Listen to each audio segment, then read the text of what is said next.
Oggi vi parlo del Noodler Polar Blue, un blu centrato, un blu tra quelli che definirei un pochettino più chiaro ma intenso, insomma un bel colore, una bella tinta. Del resto Noodler fra tutti i blu probabilmente ha il più celebre, quel famoso Bay State, che è anche benedizione e maledizione per tutti noi appassionati, perché ammettiamolo, incrosta, ostruisce, intasa un pochettino i pennini a seconda di quanto lo lasciamo lì. È una di quelle tinte un po' difficile da lavare, ma tanto apprezzata. A me personalmente piace davvero molto.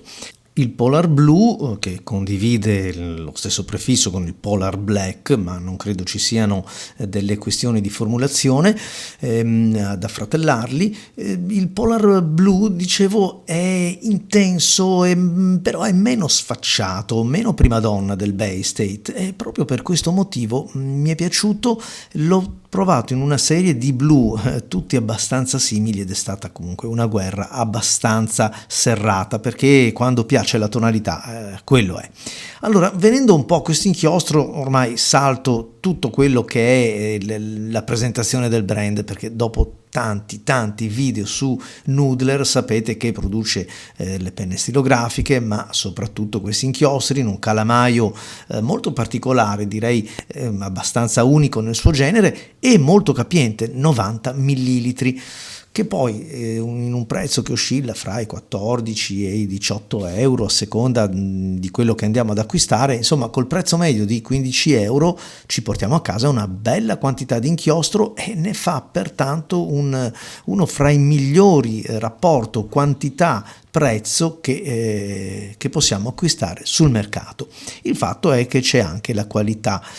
Infatti sono inchiostri che, oltre ad offrire una varietà sconfinata nella tavolozza dei colori, offrono anche, per esempio, gli inchiostri che si vedono al buio, quelli a veloce essiccazione, quelli che non spiumano, come l'X-Filter che ho provato da poco. Vi suggerisco anzi di andare a vedere la prova, perché è sorprendente sulla carta assorbente come non spiumi, è veramente incredibile. E poi sono anche, diciamo, rinomati per il fatto che il calamaio è davvero colmo fino al collo, quindi attenzione quando andate ad aprirli, lo dico sempre, soprattutto perché io sono veramente un combina disastri. Il calamaio per fortuna ha un'imboccatura generosa, quindi potete intingere tutto quello che volete, e non dico arrivare fino all'ultimissima goccia d'inchiostro, ma quasi. Bene, sotto questo aspetto la formulazione è quella abbastanza classica di Noodler, ma dire abbastanza classica, caro Marco Chiari, è dire tutto e dire niente, perché sono così tanti questi inchiostri che si contraddistinguono anche leggermente per la formulazione. Ce ne sono alcuni che sono fitti, densi, mi viene in mente anche paradossalmente un colore chiaro tra i più comunque gettonati di Noodler, il Sunset Apache, fitto, denso, magnifico, splendente, e inchiostri invece un pochettino più liquidi, più anacquati, per usare un termine che capiamo tutti al volo. Mi viene in mente il Massachusetts, per esempio, che se non viene agitato, se non viene shakerato come un cocktail, diventa davvero molto esile, quasi evanescente. Non è il caso del Polar Blue, un inchiostro che mi è piaciuto, ma che vi confesso non esente da qualche critica, perché il pigmento molto bello, ma tende a seccarsi, tende un pochettino a sedimentarsi nelle parti più infime dell'alimentatore, negli interstizi del pennino, e quindi a dare tutte quelle piccole, leggerissime problematiche che affliggono la scrittura quando lasciamo la penna lì sulla scrivania per qualche tempo. Allora attenzione a due cose quando ci troviamo di fronte a questi inchiostri: ad un cappuccio che tappi bene la penna, perché se passa l'aria questa secca, tende ad essiccare l'inchiostro. E l'altro, se abbiamo terminato di utilizzarla, mi raccomando, andiamolo a lavare. ci vuole un po' di tempo. Anche lavarlo significa comunque lavarlo in un posto sicuro, al di sopra di ogni possibile contaminazione, perché comunque anche sciacquarlo dalla ceramica di un lavandino o di una conca, se la conca non è perfettamente liscia ma ha già un po' di chilometri alle spalle, quindi ha quelle porosità, si accumula anche lì. Quindi come sempre ci sono i pro e i contro. Inchiostri come questi sono inchiostri che si fissano benissimo alle fibre della carta, sono molto belli, sono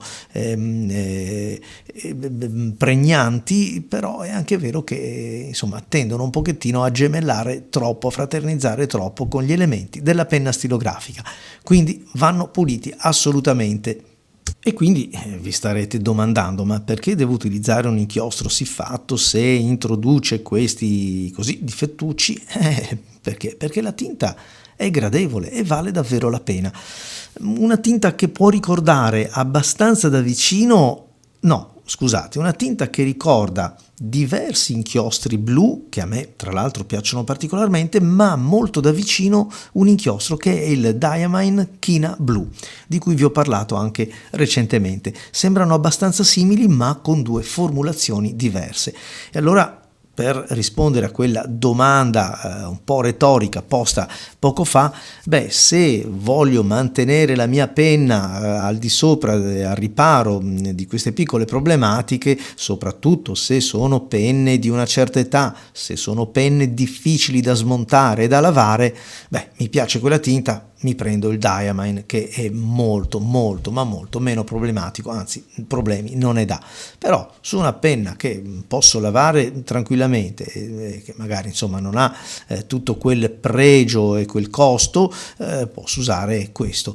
Sono abbastanza simili, un po' più vibrante il Noodlers.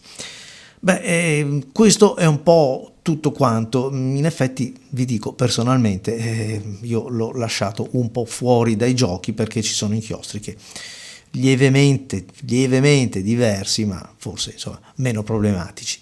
Grazie a tutti amici, ma soprattutto grazie a Rapo che mi ha dato la possibilità di provare anche questo inchiostro. Alla prossima!